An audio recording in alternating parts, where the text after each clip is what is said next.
Oke, lanjut. Bu. Assalamualaikum, Pak Agung. Waalaikumsalam warahmatullahi wabarakatuh. Selamat sore, Bu Waf. Selamat sore. Sehat, Pak Agung? Alhamdulillah luar biasa. Allahu Akbar, sehat selalu. Alhamdulillah. Pak Agung, saya mau cerita sedikit Pak Agung nih. Oke, Bu.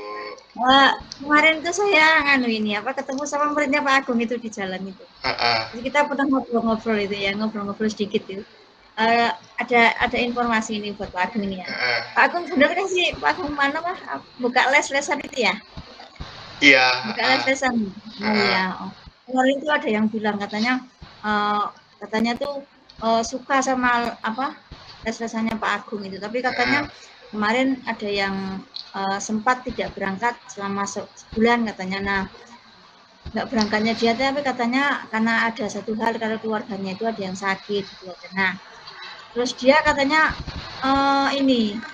dia merasa diperlakukannya itu merasa iri dengan teman-temannya, katanya teman-temannya sering disapa sama Pak Agung. Nah, ini katanya begitu dia ya mungkin karena rasanya dibully ya, ini enggak pernah disapa ke Pak Agung katanya karena enggak pernah berangkat les itu katanya Pak Agung. Apa benar Pak Agung?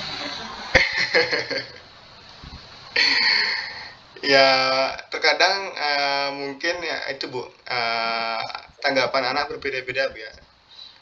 Karena sapaan saya pun juga nggak hanya tersirat dulu Bu. Tadi mungkin saya tanya ke manajernya, ini kenapa sih anak ini kok nggak berangkat, gimana sih caranya anak ini kok bolos terus agar nantinya saya bisa ngejar materinya dia gitu. Ya. Gitu sih Bu. Padahal dia pengen sekali disapa sama Pak Agung katanya. Nah, dia merasa kok kenapa ya nggak disapa ya, Pak? Saya kan cuma nggak berangkat paling 1 bulan itu katanya. Terus selanjutnya kalau ada hal seperti ini yang dilakukan Pak Agung apa Pak Agung besok Pak Agung? Biasanya kalau saya yang saya alami di sekolah Bu, karena kan saya bedakan Bu situasi saya di saat di tempat les-lesan dan selesai di sekolah. Kalau di tempat les-lesan manage saya ataupun fokus saya itu anak-anak itu biar nyaman satu dengan lainnya saja. Tapi kalau yang di sekolah prosesnya itu saya bentuk dari awal mereka datang, mereka berinteraksi dengan temannya, mereka berinteraksi dengan Bapak Ibu guru, mereka berinteraksi dengan saya, mereka berinteraksi dengan apa yang saya ajarkan ataupun komunikasi mereka dengan seluruh elemen yang ada di kelas itu, sehingga nantinya mereka paham gitu, minimal mereka bisa menghargai teman mereka di saat mereka berbicara. Gitu sih Bu yang dalam proses komunikasi yang saya tekankan di sana. Iya. Dulu pernah nggak menemui hal yang seperti ini ya, siswa seperti ini nih dulu? Pernah belum? Yang merasa iri dengan temannya nggak disapa gitu belum? Malah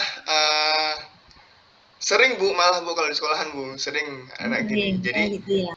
terkadang kan karena mereka juga awalnya pas di kelas 10 Bu, kelas 10 yang saya ajar, terus yang di kelas 11 itu kan nggak ngambil mapel saya. Jadi dalam proses itu sering ditanyakan ke saya, Pak Agung ini si siapa mau belajar ekonomi lagi nih sama Pak Agung, bilangnya kangen sama Pak Agung. Terus ya udah ayo tak iyakan aja Bu, tak iyakan aja. Tapi dalam keseharian pun juga saya merasa bahwa oh iya berarti anak-anak yang di sini tuh mereka di saat kelas 10 tuh mereka aslinya pengen, tapi kan karena tuntutan dari orang tua, mungkin dari mereka nggak ngambil ekonomi. Dan anak-anak yang mungkin yang ngambil ekonomi mereka juga sering sharing sama saya, ataupun di saat waktu saya senggang mereka juga sharing yang di kelas 11 yang saat ini ngambil mapel saya gitu. Terus dulu itu kalau sudah seperti itu bagaimana tanggapan mereka itu setelah dilakukan hal yang seperti itu? Dalam proses yang seperti itu ya tanggapan mereka oh akhirnya Pak Agung itu ini. gimana? Akhirnya menerima apa enggak gitu? Iya, mereka ya sebatas guyon gitu Bu, intinya dalam Ya. itu. Tapi dalam proses pembelajaran ya itu tadi mungkin ada kesan ataupun terkesan bagi mereka di saat saya memberikan materi itu memang benar-benar benar-benar mereka tuh paham dulu Bu. Jadi mereka nggak paham hanya dengan kalimat paham, tetap tak kejar Bu. Jadi tetap kejar. Pahamnya di mana sih kamu? Misalkan kemarin itu materinya tentang kebutuhan ekonomi. Nah, kebutuhan ekonomi itu apa saja? Oh, gini-gini Pak, oke, paham. Terus tanya lagi, kamu gimana Mas, benar nggak disampaikan oleh Mbaknya tadi? Apa Pak? Gimana Pak? Ulangi lagi. Terus di saat mereka ngulangi lagi, si anak itu gimana ya Pak ya? Apa ya Pak ya? Nah, berarti di sana mereka ketahuan mereka hanya pahamnya di mulut, tapi aslinya mereka tidak paham. Nah, itu sering saya tanyakan, dan mereka yang akan saya tunjuk pun mereka was-was Bu, was-was. Oh, saya lihat dulu deh LKS apa sih yang akan ditanyakan Pak Agung, apa sih yang ditanyakan Pak Agung. Nah, mereka was-was.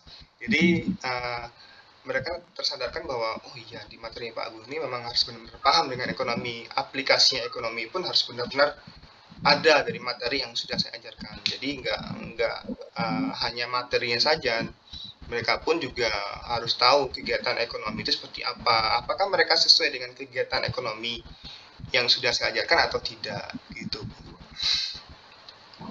Oke, tadi Pak Agung katanya itu seperti itu malah sering gitu ya Pak Agung ya. Nah, jadi kalau sering-sering hal ini terjadi itu berarti Pak Agung harus punya strategi nih.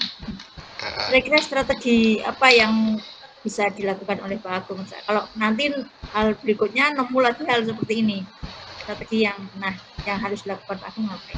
Iya, kalau strategi dalam proses pembelajaran simpel Bu, saya Bu, dalam prosesnya anak-anak itu harus tahu minimal materinya, minimal mereka tahu materi, misalkan dalam kegiatan ekonomi itu ada kebutuhan. Nah, kebutuhan mereka tuh apa sih?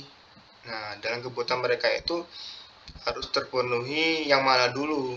Apakah di strata yang satu atau strata yang dua? Nanti di strata yang satu misalkan mereka paham, nah mereka sudah mengaplikasikannya enggak? Selalu saya tanyakan, dan setiap saya memulai pelajaran pun saya meminta mereka untuk berliterasi tentang kegiatan ekonomi, tentang hal-hal yang berkaitan dengan ekonomi. Jadi mereka jadi setidaknya apa yang mereka pelajari di sekolah itu oh seperti ini ya yang nyatanya di kehidupan sehari-hari.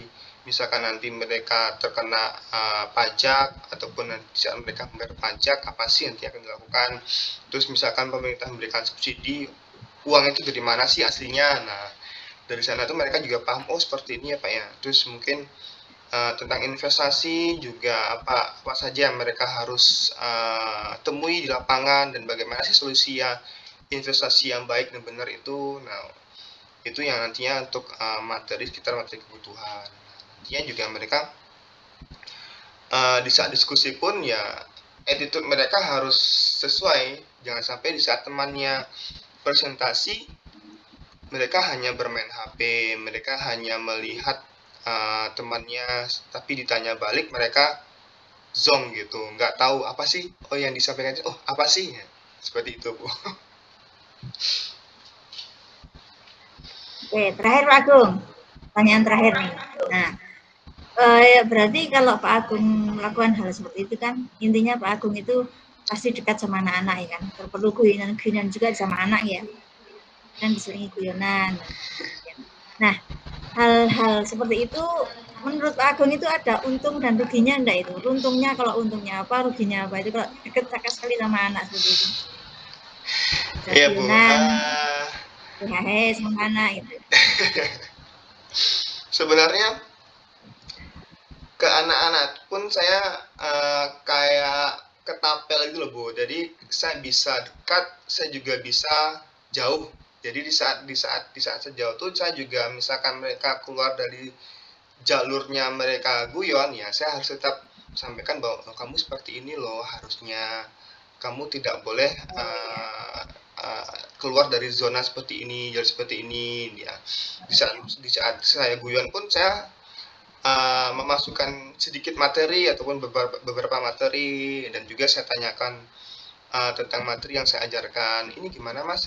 Masuk nggak kira-kira materi yang tadi? Terus kamu pahamnya di bagian mana? Terus jika kamu paham, temanmu yang sebelah itu nggak paham loh. Apa sih yang sudah kamu lakukan kepada temanmu yang sebelah itu? Bilang gitu.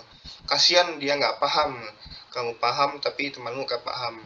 Nggak boleh berit gitu jadi orang, dia bilang gitu. Kan guyon Bu, tapi setelah nggak langsung mereka terangsang bahwa oh iya Pak, besok Pak tak sampaikan. Tadi tuh tanya terus sih Pak. Saya juga bosan tanya-tanya terus sama dia. Oh iya. Itu sih Bu yang di saat ada guyonan itu berarti kita pasang filter tetap juga ada itu ya. Ya betul Bu. Supaya kedekatan kita itu tidak terlalu dekat. Ya, tetap ada pun juga tidak terlalu jauh. Ada jalannya. Oke, terima kasih Pak Agung. Terima kasih bincang-bincangnya yang asik hari ini. Mudah-mudahan ada manfaatnya. Selamat istirahat. Selamat sore. Saya akhiri ya. Assalamualaikum warahmatullahi wabarakatuh. Waalaikumsalam. Waalaikumsalam warahmatullahi wabarakatuh.